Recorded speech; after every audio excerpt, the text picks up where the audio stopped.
Hello बच्चों, हम लोगों ने पिछली क्लास में स्टार्ट किया था cell the unit of life और इस चैप्टर में हम लोगों ने डिस्कस किया था कि सेल क्या होगा, है ना। तो सेल की डेफिनेशन पढ़ी थी हम लोगों ने, ठीक है। और साथ ही साथ हमने डिस्कवरी ऑफ सेल देखा, है ना, कि सेल को डिस्कवर किसने किया था, है ना। तो बताया था कि रॉबर्ट हुक थे, उन्होंने सेल को डिस्कवर किया इन 1665। फिर उसके बाद में हमने एंटोन वॉन लीवनहॉक के बारे में भी पढ़ा था और एंटोन वॉन लीवनहॉक ने सबसे पहले डिस्कवर किया था किसको, लिविंग सेल को, है ना। और फिर उसके बाद क्या था, हमने एक साइंटिस्ट और पढ़े थे जिनका नाम था रॉबर्ट ब्राउन, और रॉबर्ट ब्राउन ने डिस्कवर किया था न्यूक्लियस को इन 1831 में। क्लियर। फिर उसके बाद में हमने क्या डिस्कस किया, उसके बाद में हमने डिस्कस किया था सेल थ्योरी को, और सेल थ्योरी में देखा था कि दो साइंटिस्ट थे, एक थे मैथियस स्लाइडेन और दूसरे थे स्वान, थियोडोर स्वान।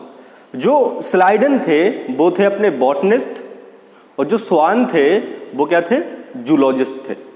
तो स्लाइडेन ने किसके ऊपर स्टडी करी होगी, प्लांट सेल के ऊपर या प्लांट्स के ऊपर, और उन्होंने ऑब्जर्व किया कि जितने भी प्लांट्स होते वो सभी किससे बने रहेंगे, सेल से। और वही सेम चीज ऑब्जर्व की थी स्वान ने जब वो स्टडी कर रहे थे एनिमल्स के ऊपर, ठीक है। फिर उसके बाद में हमने बात करी थी कि जो सेल थ्योरी थी, जो स्लाइडेन और स्वान ने जो थ्योरी प्रपोज की थी, वो ये बताने में अनेबल थी कि जो नई सेल्स होती वो कैसे फॉर्म होती। तो उसके लिए एक साइंटिस्ट आए थे, कौन से, रुडोल्फ वर्को। रुडोल्फ वर्को ने एक टर्म दिया था ओमनिस सेलुला ई सेलुला, और ओमनिस सेलुला ई सेलुला का मीन्स था all cell arises from pre existing cell. Means जितनी भी न्यू सेल होंगी सभी किससे बनती, पहले से प्रेजेंट सेल के डिवीजन से। अब इसी सेल थ्योरी को मीन्स स्लाइडेन और स्वान ने जो पॉइंट बताए थे अपने, और रुडोल्फ वर्को के इस पॉइंट को मिलाकर के तैयार की गई सेल थ्योरी, ठीक है। तो जब भी पूछा जाए सेल थ्योरी प्रपोज किसने किया था, स्लाइडेन और स्वान ने प्रपोज किया था, और मॉडिफाइड किसने किया था, तो रुडोल्फ वर्को ने, है ना। तो रुडोल्फ वर्को ने एक टर्म दिया था ओमनिसेलुला ई सेलुला, ठीक है। तो जब हम लोगों को थोड़ा सा मॉडिफाइड किया गया सेल थ्योरी को, तो एक नई सेल थ्योरी तैयार हुई जिसको बोलते हैं मॉडर्न सेल थ्योरी। और मॉडर्न सेल थ्योरी के अकॉर्डिंग क्या था कि all living organism are composed of cell and their product, और new cell arises from pre existing cell, ठीक है। इतना डिस्कस किया था। और साथ ही हमने बोला था एक्सेप्शन कौन होता सेल थ्योरी का, मतलब ये जो सेल थ्योरी है वो किसके ऊपर एप्लीकेबल नहीं होती, वायरसेस के ऊपर, है ना। अब हम लोग इसके आगे डिस्कस करेंगे स्ट्रक्चर ऑफ सेल। क्या पढ़ेंगे, स्ट्रक्चर ऑफ सेल, ठीक है। सेल का स्ट्रक्चर क्या होगा। तो देखो, जब भी हम लोग सेल पढ़ेंगे तो देखो सेल में सबसे पहले हमें क्या दिखाई देगा, मान लीजिए एनिमल सेल की बात करें, मान लीजिए कोई एनिमल सेल है, तो सबसे बाहर हम लोगों को सेल में दिखाई देगी कवरिंग। क्या दिखाई देगी, कवरिंग। और उस कवरिंग को हम लोग क्या बोल देंगे, किसके चारों तरफ है, सेल के चारों तरफ है, तो इस कवरिंग को हमने बोल दिया सेल कवरिंग, ठीक है। अब एनिमल सेल में जो आउटर मोस्ट कवरिंग होगी उसको हम लोग बोल देंगे सेल मेम्ब्रेन। क्या बोल देंगे, सेल मेम्ब्रेन। लेकिन जो प्लांट्स होंगे, क्या होंगे, प्लांट। प्लांट में सेल मेम्ब्रेन के बाहर भी एक एक्स्ट्रा कवरिंग प्रेजेंट रहेगी। उस एक्स्ट्रा कवरिंग को हम लोग क्या बोल देंगे, जैसे प्लांट सेल का स्ट्रक्चर हो गया, तो प्लांट सेल में कितनी कवरिंग देखने को मिलेंगी हम लोगों को, दो, है ना। एक जो हेक्सागोनल दिख रही है इसको हम लोग बोल देंगे सेल वॉल, और जो उस सेल वॉल के अंदर जो प्रेजेंट है उसको क्या बोल देंगे, सेल मेम्ब्रेन। ठीक है। तो सेल में हम लोग कितने कवरिंग दिखाई दे रही, 2 कवरिंग, एक सेल वॉल और दूसरा सेल मेम्ब्रेन। ठीक है। अब उसके बाद क्या दिखाई देगा, उसके बाद जो सेल होगी, सेल के अंदर एक लिक्विड प्रेजेंट रहेगा। सेल के अंदर क्या भरा रहेगा, लिक्विड। ये मान लीजिए इसके अंदर क्या भरा, लिक्विड भरा है। अब इस लिक्विड को भी तो कुछ बोलेंगे अपन, है ना। तो ये जो लिक्विड है, जो सेल के अंदर जो लिक्विड प्रेजेंट होता, इस लिक्विड को हम लोग बोल देंगे प्रोटोप्लाज्म। क्या बोल देंगे, प्रोटोप्लाज्म। ठीक है। तो यही सब हम लोगों को पढ़ना है कि सेल का स्ट्रक्चर कैसा होगा, मींस उसके चारों तरफ कवरिंग, कौन कौन सी कवरिंग रहेंगी, और सेल के अंदर हम लोगों को कौन कौन से कंपोनेंट देखने को मिलेंगे।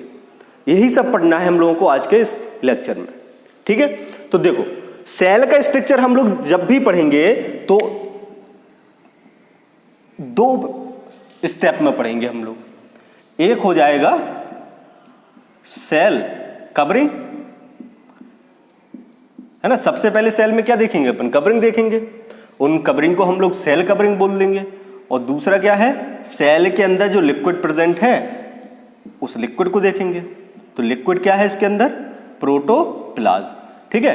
प्रोटो वर्ड जो होता है वो होता है प्रिमिटिव से या फर्स्ट। सबसे पहले सेल के अंदर जो लिक्विड बना होगा उसी लिक्विड को क्या बोलेंगे अपन, प्रोटोप्लाज्म। ठीक है। तो सेल के कितने पार्ट हो गए, एक हो गया सेल कवरिंग वाला पार्ट और दूसरा हो गया कौन सा, लिक्विड वाला पार्ट, जो उसके अंदर लिक्विड भरा है ना, उस लिक्विड को क्या बोल देंगे अपन, प्रोटोप्लाज्म।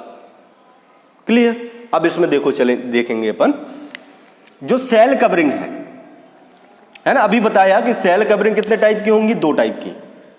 ठीक है। चाहे वो प्लांट सेल हो, एनिमल सेल हो या बैक्टीरिया सेल हो। ठीक है। तो सब में कितनी कवरिंग देखने को मिलेंगी, कुछ में 2 कवरिंग देखने को मिलेंगी, किसी में 1 कवरिंग देखने को मिलेगी। ठीक है। लेकिन है तो सेल, तो सेल के चारों तरफ जितनी भी मेम्ब्रेन प्रेजेंट रहेंगी या कवरिंग प्रेजेंट रहेंगी, उन्हीं सब कवरिंग को हम लोग डिस्कस करेंगे यहां पर। तो सबसे बाहर की कवरिंग कौन सी होगी, सेल वॉल, है ना। और पहले अभी देखो, सेल वॉल को हम लोग इधर नहीं पढ़ेंगे, इसका केमिकल कंपोजिशन नहीं देखेंगे कि एक्चुअल में सेल वॉल होता क्या है। अभी केवल अपन इतना देखेंगे सेल वॉल किस में प्रेजेंट होता, ठीक है, और किस केमिकल का बना होगा। सेल वॉल को डिटेल में स्टडी करेंगे अपन लोग जब स्टार्ट करेंगे सेल ऑर्गेनेल। ठीक है। उसी टाइम पर सेल वॉल हम लोग पढ़ेंगे। तो सेल वॉल का प्रेजेंट होना किसका कैरेक्टर है, प्लांट्स का, है ना। तो एक जो सेल वॉल है वो किस में रहेगा, प्लांट्स में रहेगा, है ना। और किस में रहेगा, बैक्टीरिया और फंजाई। किसमें, प्लांट्स, बैक्टीरिया और फंजाई। इन तीनों सेल के अंदर हम लोगों को देखने को मिलेगा सेल वॉल। ठीक है। फिर आएगा अपना सेल मेम्ब्रेन। जैसे हम लोग को पता है ना कि प्लांट की जो सेल वॉल होती है वो किसकी बनी रहेगी, सेलुलोज की। किसकी, सेलुलोज की। ठीक है। और जो बैक्टीरिया की सेल वॉल है वो किसकी बनी रहेगी, पेप्टिडोग्लाइकेन या ग्लाइकोपेप्टाइड। और जो फंजाई है, फंजाई की कवरिंग, फंजाई की सेल वॉल किसकी बनी रहेगी, काइटिन की। किसकी, काइटिन की। ठीक है। पेप्टिडोग्लाइकेन या हम लोग सिंपल बोल देते हैं नाग और नाम। ठीक है। 2 टाइप की क्या है, पॉलीमर्स हैं। ठीक है, जिनको अपन लोग बाद में डिस्कस करेंगे। ठीक है। दूसरी कवरिंग कौन सी होगी, एक तो हो गया सेल वॉल और दूसरा हो गया सेल मेम्ब्रेन, है ना। अब ये बताइए सेल मेम्ब्रेन किस में प्रेजेंट रहेगा, प्लांट्स में कि एनिमल्स में। तो कोई भी ऑर्गेनिज्म हो, सभी किससे बने हैं, सेल से। तो सेल की जो आउटर मोस्ट बाउंड्री होगी वो क्या कहलाएगी, सेल मेम्ब्रेन। ठीक है। तो प्लांट में सेल मेम्ब्रेन के बाहर भी एक कवरिंग होगी, प्लांट्स, बैक्टीरिया और फंजाई में, तो उसको सेल वॉल बोल देंगे। लेकिन जो सेल मेम्ब्रेन है वो तो सभी ऑर्गेनिज्म के अंदर प्रेजेंट रहेगी। लेकिन हम लोग जनरली लिख लेते बोथ प्लांट्स एंड एनिमल्स। ठीक है, प्लांट्स और एनिमल्स लिखा है, इसका मतलब ये थोड़ी ना कि बैक्टीरिया में सेल मेम्ब्रेन नहीं होगी, कि फंजाई में सेल मेम्ब्रेन नहीं होगी, है ना। इनमें सेल मेम्ब्रेन प्रेजेंट रहेगी, लेकिन हम लोग किसको दिए, मेनली प्लांट्स और एनिमल। दो ही एग्जाम्पल लिखे, बाकी अपन बैक्टीरिया और फंजाई भी लिख सकते। ठीक है, तो हम लोगों को सेल के चारों तरफ दो कवरिंग दिखाई देंगी, एक होगा सेल वॉल और दूसरा होगा सेल मेम्ब्रेन। ठीक है, अब सेल मेम्ब्रेन को हम लोग और क्या बोल देंगे, तो इसी को अपन प्लाज्मा मेम्ब्रेन भी बोल देते। क्या बोल देंगे, प्लाज्मा मेम्ब्रेन। और इसी को हम लोग बोल देते बायो मेम्ब्रेन। ठीक है, सेल लीमा, प्लाज्मा लीमा भी बोल देते इसी सेल मेम्ब्रेन को। ठीक है, तो इतना हम लोग को याद रखना है। फिर क्या है, अब देखिए सेल के अंदर जो लिक्विड प्रेजेंट है, सेल के अंदर जो लिक्विड प्रेजेंट है, उस लिक्विड को क्या बोल देंगे हम लोग, प्रोटोप्लाज्म। क्या बोल देंगे, प्रोटोप्लाज्म। ठीक है, अब प्रोटोप्लाज्म क्या हो गया, अभी बोला ना कि हम लोग का जो लिक्विड है, सेल वाला जो सेल के अंदर जो लिक्विड वाला पार्ट है, उसको क्या बोल दिया, प्रोटोप्लाज्म। लेकिन देखिए, अगर हम लोग एक यूकैरियोटिक सेल की बात करें, तो यूकैरियोटिक सेल के अंदर हम लोगों को दो टाइप के स्ट्रक्चर देखने को मिलेंगे, है ना। मतलब सेल के अंदर हम लोग को एक और स्ट्रक्चर देखने को मिलेगा, उस स्ट्रक्चर को हम लोग बोल देते न्यूक्लियस। क्या बोल देंगे, न्यूक्लियस। ठीक है, तो क्या हो गया, एक प्रोटोप्लाज्म के अंदर क्या प्रेजेंट है, एक तो न्यूक्लियस प्रेजेंट है, और न्यूक्लियस क्या होगा, एक double membrane bound cell organelles होता है ना। क्या है, ये भी तो एक टाइप का ऑर्गेनेल है। तो अब ये जो न्यूक्लियस रहेगा, न्यूक्लियस के अंदर भी तो लिक्विड प्रेजेंट है। इस लिक्विड को क्या बोल देंगे अपन, कहां पर प्रेजेंट है, न्यूक्लियस के अंदर, साथ ही इसमें पड़ा है अपना डीएनए। तो ये तो हो गया न्यूक्लियस, और न्यूक्लियस के अंदर जो लिक्विड प्रेजेंट है, उस लिक्विड को हमने क्या बोला, न्यूक्लियोप्लाज्म। क्या बोल दिया, न्यूक्लियोप्लाज्म। तो देखो, जो प्रोटोप्लाज्म है, प्रोटोप्लाज्म को हम लोग दो पार्ट में डिवाइड कर देंगे। कितने पार्ट में, दो पार्ट में। एक हो जाएगा साइटोप्लाज्म, और दूसरा हो जाएगा न्यूक्लियोप्लाज्म। ठीक है, न्यूक्लियोप्लाज्म मतलब, या इसकी जगह पे हम लोग न्यूक्लियोप्लाज्म ना लिख करके क्या लिख दें, न्यूक्लियस लिख दें, तो ज्यादा अच्छा रहेगा, है ना। तो जो प्रोटोप्लाज्म है, प्रोटोप्लाज्म के कितने पार्ट हो गए, दो। एक हो गया साइटोप्लाज्म और दूसरा हो गया न्यूक्लियस। ठीक है, और न्यूक्लियस क्या है, एक double membrane bound cell organelle होगा, जो कंटेन किए रहेगा जेनेटिक मटेरियल। क्या कंटेन किए रहेगा, जेनेटिक मटेरियल। और हम लोगों के अंदर या यूकैरियोटिक सेल के अंदर जो जेनेटिक मटेरियल है वो क्या है, डीएनए। मतलब मोस्ट ऑफ द ऑर्गेनिज्म के अंदर जो जेनेटिक मटेरियल होगा वो क्या होगा, डीएनए होगा, बस कुछ वायरसेस को छोड़ करके। कुछ वायरस में जो जेनेटिक मटेरियल है वो क्या होगा, आरएनए भी हो सकता है। ठीक है, तो न्यूक्लियस और दूसरा क्या है, साइटोप्लाज्म। तो साइटोप्लाज्म अब किसको बोल देंगे अपन, देखो सेल के अंदर जो पहले जो लिक्विड था, जब हम लोगों के सेल के अंदर न्यूक्लियस नहीं बना होगा, तो जो पूरा लिक्विड था वो था अपना प्रोटोप्लाज्म। ठीक है, अब प्रोटोप्लाज्म को अपन ने डिवाइड कर दिया दो पार्ट में, एक हो गया न्यूक्लियस और दूसरा हो गया साइटोप्लाज्म। ठीक है, अब न्यूक्लियस के अंदर जो लिक्विड भरा उसको न्यूक्लियोप्लाज्म बोल देंगे, और सेल के अंदर अब जो लिक्विड प्रेजेंट है उस लिक्विड को क्या बोल देंगे अपन, साइटोप्लाज्म। ये क्या हो गया, साइटोप्लाज्म। ठीक है, तो कितने पार्ट में डिवाइड किया अपन ने प्रोटोप्लाज्म को, दो पार्ट में। एक हो गया साइटोप्लाज्म, मींस जो भी न्यूक्लियस के बाहर जितना भी लिक्विड प्रेजेंट है वो क्या हो गया, साइटोप्लाज्म हो गया, और न्यूक्लियस के अंदर जितना लिक्विड प्रेजेंट है वो क्या हो गया, न्यूक्लियोप्लाज्म हो गया। ठीक है, अब जो न्यूक्लियोप्लाज्म है अब इसके अंदर कई सारे सेल ऑर्गेनेल्स, प्रोटीन वगैरह प्रेजेंट होता, क्या रहेगा, सेल ऑर्गेनेल्स भी रहेंगे और साथ ही साथ प्रोटीन वगैरह भी रहेंगे और अदर मिनरल्स भी रहेंगे, ठीक है। तो इस वजह से हम लोग इसको बोल देते सेमी फ्लूइड मैट्रिक्स। तो इसको क्या बोलेंगे, साइटोप्लाज्म क्या है, it is a semi fluid matrix. कहां पर प्रेजेंट होता, प्रेजेंट इनसाइड द सेल। और इसी को हम लोग बोल देते मेन एरिना।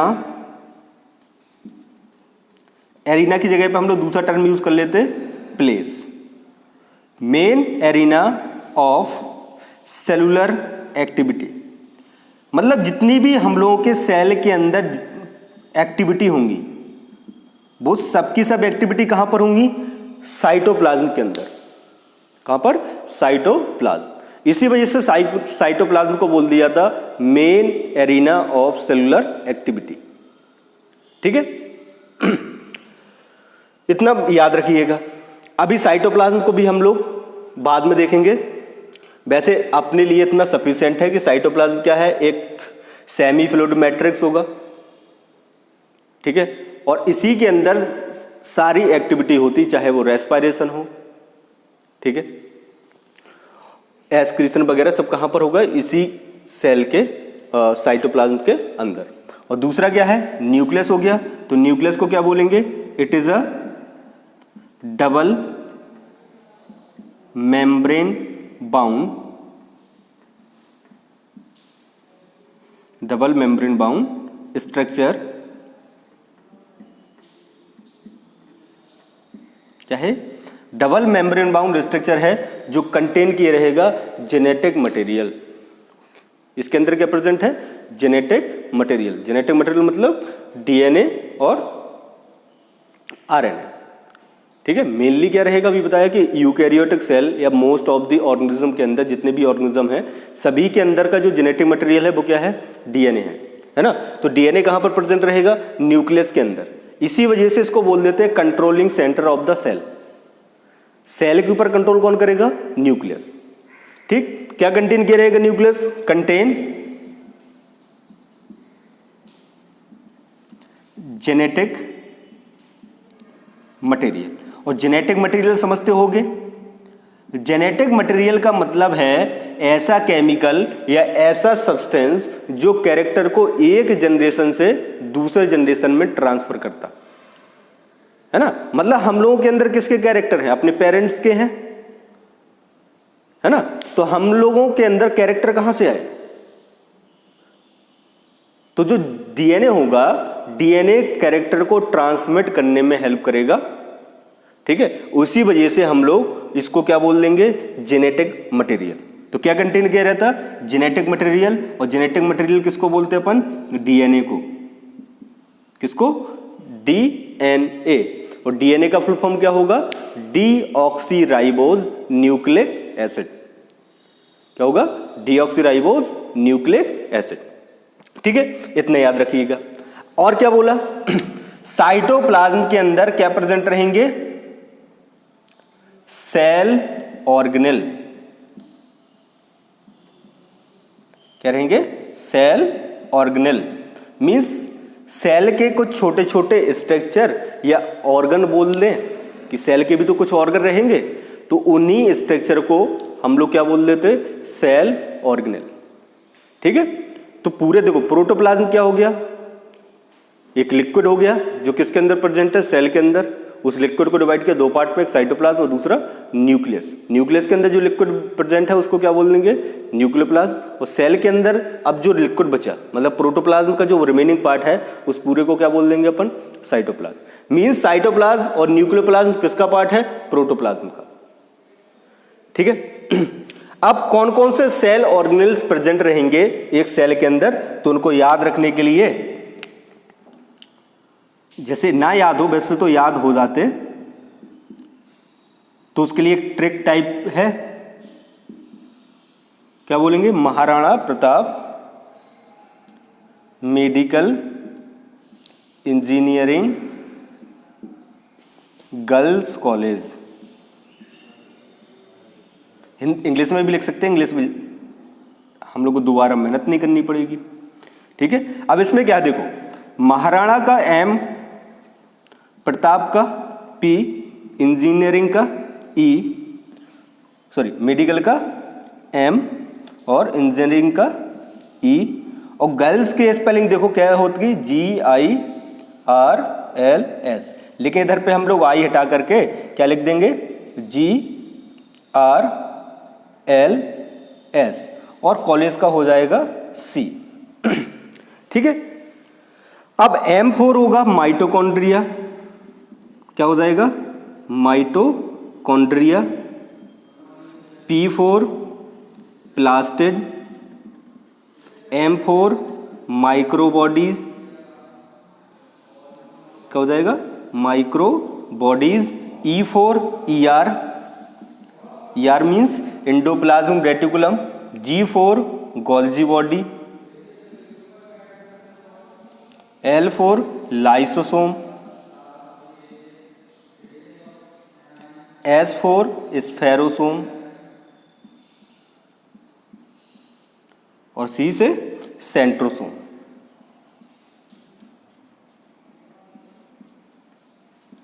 ठीक है, ये सारे के सारे जो सेल ऑर्गेनल्स हैं वो किसके अंदर प्रेजेंट रहेंगे, सेल के अंदर।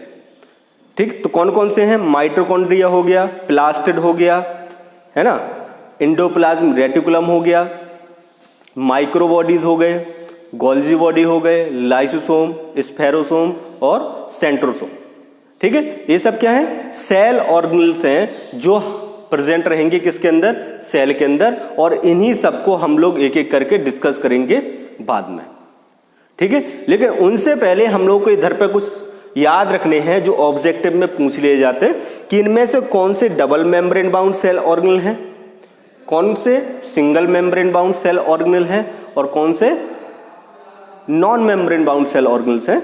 ठीक है, तो अपन सबसे पहले देखेंगे double membrane bound cell organelle. Double membrane bound cell organelle. ठीक है, डबल मेम्ब्रेन बाउंड समझ गए ना, मतलब कोई भी सेल ऑर्गेनल्स होगा, जैसे मान लीजिए हमने एक डायग्राम कोई भी ड्रॉ किया, एक मेम्ब्रेन ए है और दूसरा मेम्ब्रेन कहां पर प्रेजेंट है, इसके नीचे, तो कितनी मेम्ब्रेन है स्ट्रक्चर में, 2। तो ऐसे सेल ऑर्गेनल्स जिनके चारों तरफ कितनी मेम्ब्रेन रहेंगी, 2 मेम्ब्रेन प्रेजेंट रहेंगी, तो उस टाइप के सेल ऑर्गेनल्स को हम लोग क्या बोल देंगे, double membrane bound cell organelle. क्या बोल देंगे, double membrane bound cell organelle. अब इसमें कौन कौन से हैं, इसमें से एक आएगा अपना माइटोकॉन्ड्रिया, जिसको अपन power house of the cell बोल देंगे, और दूसरा है प्लास्टिड। कौन सा हो गया, एक हो गया माइटोकॉन्ड्रिया और दूसरा क्या हो गया, प्लास्टिड। ये 2 सेल ऑर्गेनल्स हैं जिनको हम लोग बोल देते हैं double membrane bound cell organelle. फिर आएगा अपना नॉन मेम्ब्रेन बाउंड, क्या हो जाएगा, non membrane bound cell organelle. Non membrane bound cell organelle. ठीक है, अब देखिए डबल मेम्ब्रेन में हम लोगों को याद रखना माइटोकॉन्ड्रिया और प्लास्टिड, और नॉन मेम्ब्रेन बाउंड में याद रखना है हम लोगों को राइबोसोम और सेंट्रोसोम। ठीक है, तो ये 2 जो सेल ऑर्गेनल है राइबोसोम और सेंट्रोसोम, इनको हम लोग बोल देते non membrane bound cell organelle. Means इनके चारों तरफ एक भी मेम्ब्रेन प्रेजेंट नहीं रहेगी, इस वजह से इनको क्या बोल दिया जाता, non membrane bound cell organelles. Mitochondria plastid को क्या बोल देंगे, double membrane bound cell organelle. ठीक है, अब जितने भी बचे हैं, मतलब इन 4 सेल ऑर्गेनल्स को छोड़ करके जितने भी सेल ऑर्गेनल्स यहां पर प्रेजेंट हैं उन सबको क्या बोल दिया था, single membrane bound cell organelle. क्या बोल देंगे, single membrane bound cell organelle. और डबल मेम्ब्रेन बाउंड कौन कौन से? माइटोकॉन्ड्रिया और प्लास्टिड। और साथ ही साथ न्यूक्लियस भी याद रख लेना। तो 3 हो गए टोटल। हम लोग कितने सेल ऑर्गेनेल पढ़ेंगे जो डबल मेम्ब्रेन बाउंड होंगे? 3, माइटोकॉन्ड्रिया, प्लास्टिड और न्यूक्लियस। और बाकी जितने भी हैं ribosome, centrosome, non membrane bound, और इनके अलावा जितने भी होंगे वो सब कैसे हो जाएंगे? Single membrane bound cell organelle. ठीक है, इतने नोट कर लीजिए।